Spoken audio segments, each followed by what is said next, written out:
low tide at Freshwater West, but not really low enough to show you the seaweed that dominates the extreme low water mark. Kelp, or oarweed, Laminaria digitata. It can grow to over a metre long.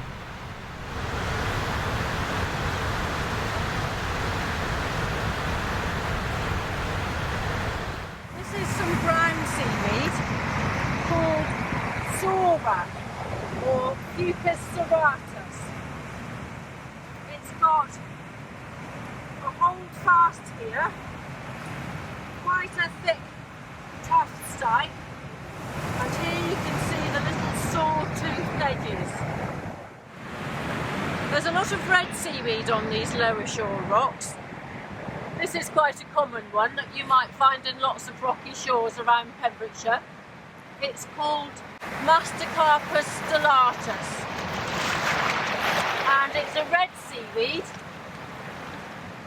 and it's got an incurled frond. It has two stages in its life cycle.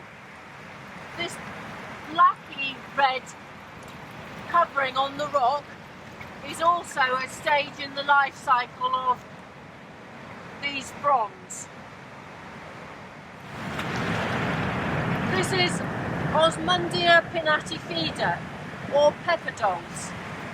It's quite a gelatinous, tough little seaweed, and you can see lots of tufts of it on the top of the rock round here. This is bleached a little bit in the sun, so it's lost its red pigments from the ends. It's an interesting little seaweed to eat, so you can pick little bits and eat it, and it has a really nice peppery taste. We're actually in a site of special scientific interest, so you're not allowed to collect seaweed commercially in a site of special scientific interest.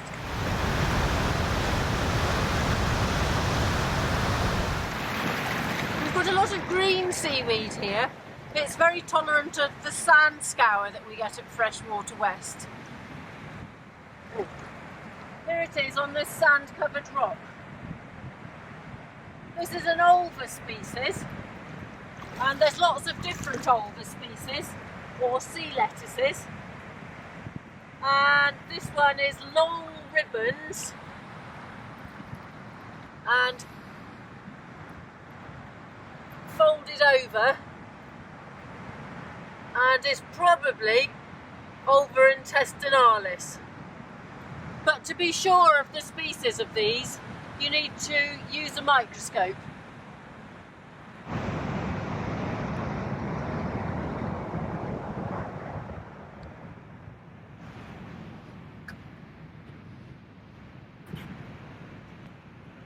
I'm sitting on a rock coated in this crispy seaweed.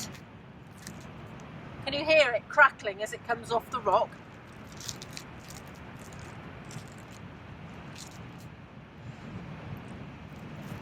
It forms a black coating when it dries. It's called lava bread. There's lots of different species of this type of seaweed. Porphyra. This particular one is Porphyra dioica, and lava bread is what it's called when it's cooked and eaten. It's a delicacy in Wales, and it's particularly popular for breakfast. People like to have it mixed with oatmeal and fried with bacon. I like to eat it fried with olive oil and soy sauce, and it's delicious.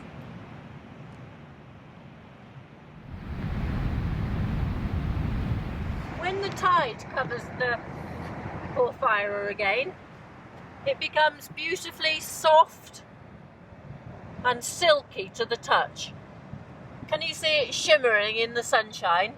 And see how transparent it is against my hand?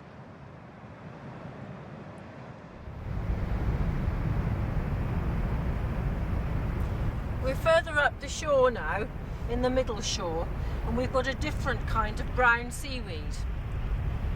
This is bladderwrack, Fucus vesiculosus, and on this exposed shore It grows with a quite a bashed up stipe here, but the characteristic bladders in pairs are very obvious on this nice long piece here.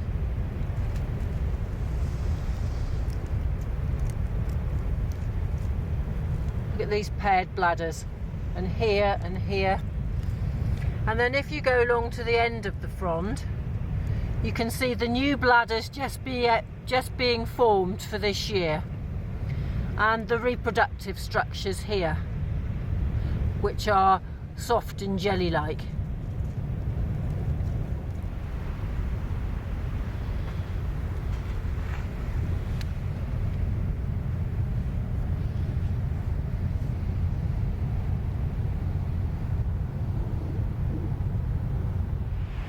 We're in the upper shore now at a rock pool. There's all sorts of pretty seaweeds in this rock pool. I like this one, coral weed. Look at all the oxygen bubbles coming off as we touch it, because it's photosynthesizing in the warm sun.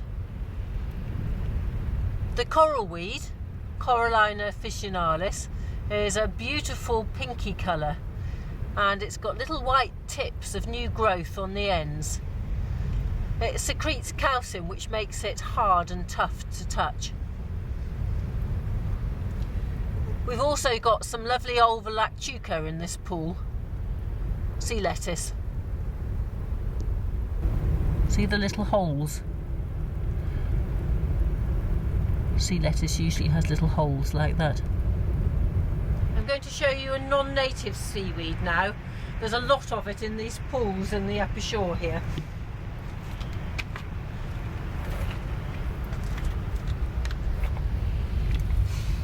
This is it, Sargassum wireweed, Sargassum muticum. Can you see it's got lots and lots of tiny little air bladders?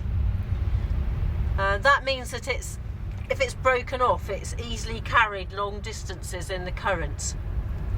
And so it's established itself very well here. It can get quite long and quite a lot of growth.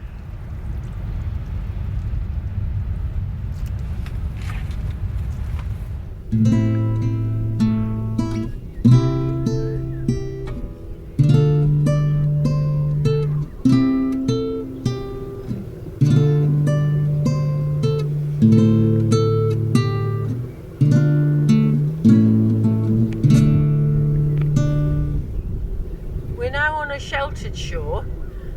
This is a sheltered shore on the Milford Haven waterway, the south side of Pembroke River, and it's part of the estuary feature of the special area of conservation. The sheltered shores are much more seaweed dominated than the exposed shores, and you can see here lots and lots of this lovely brown seaweed. This is called egg-rack, Ascophyllum nodosum, and it's a really fascinating seaweed. It can grow very long, and you can see that it has no midrib and air bladders at intervals along the frond. If we find a new piece, you can see no air bladders yet on the young piece. It takes a couple of years for the first air bladder to form, and then after that a new air bladder is formed each year up the frond, and you can just see a new air bladder forming here for this year. These seaweeds can grow for many years, and it's thought that even if they break off, the base remains and they regenerate, and they can live for up to 100 years, which is amazing. This brown seaweed sloughs this outer covering, which means that it doesn't have as many epiphytes as some of the other seaweeds. But quite commonly you can find this little red seaweed here, little tufts of red seaweed. Here's a piece that's particularly got a lot of it on. The red seaweed is called Vertebrata lanosa, and it's mainly found on Ascophyllum, but you can also get it on some of the other brown seaweeds. It grows into the thallus of the seaweed, and it does take some nutrients from the Ascophyllum, but it also photosynthesizes itself. At this time of year, some of the Ascophyllum is reproducing. You can see these grape-like gelatinous structures, which are the reproductive bodies, and they're shiny and squashy. These old plants are very susceptible to trampling. They break easily, so it's not a good idea to do walking over a sheltered shore like this covered in seaweed.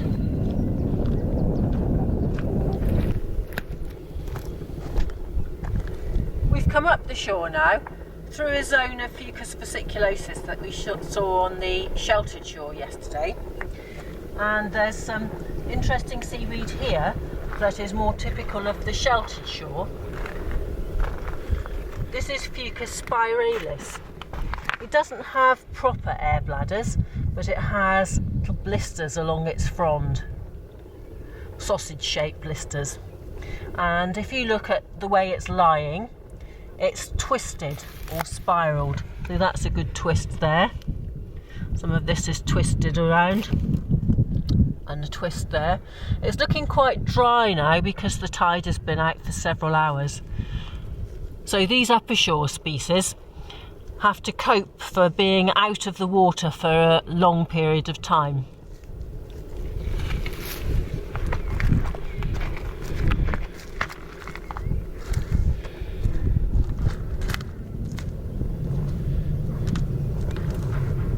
Just above that on the shore is this channel rat, Helvetia canaliculata.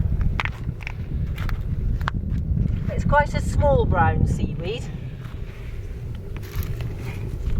and if you turn it over and look underneath, you can see that it has a channel-shaped frond. So this seaweed lives right at the top of the shore, and on some neap tides it spends several days completely out of the water with no salt water covering it.